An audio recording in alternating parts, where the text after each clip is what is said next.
In the 3 players iterated prisoner's dilemma, we're going to play the game you may be all too familiar with, but now with 3 players.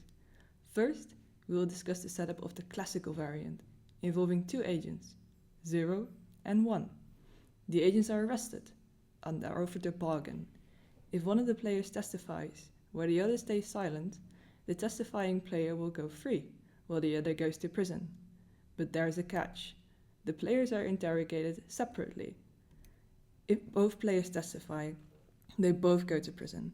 And even though the players may consult beforehand, each player is concerned with their own welfare and aims to minimize their own prison time. Please consider the 2 separate interrogation settings. First, player 0 is interrogated, then player 1. If both players cooperate by remaining silent, they both score 3 points. However, if both players defect by testifying, they only receive 1 point. If the first player cooperates, while the second defects, the first player goes to jail, receiving 0 points, while the other player goes free, with 5 points. Or, in reverse, if the first player defects, while the second cooperates, the first player is free to go with 5 points.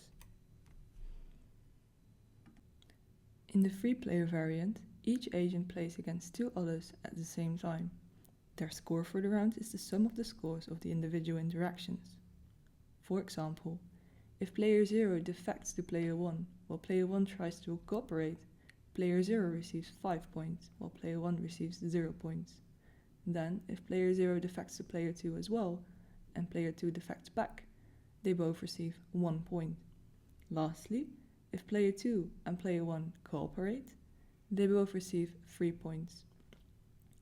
The scores of the players are the sum of the individual interactions, so these total to 6, 3 and 4 points respectively. This is a single round.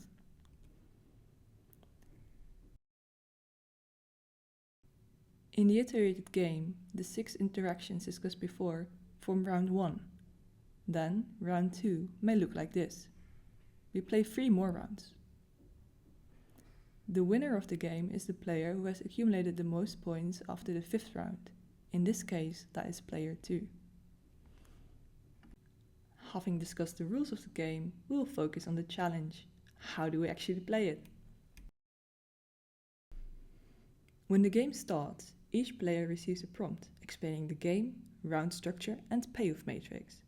Then the players get the opportunity to chat. Once the communication phase has finished, the players can submit their actions.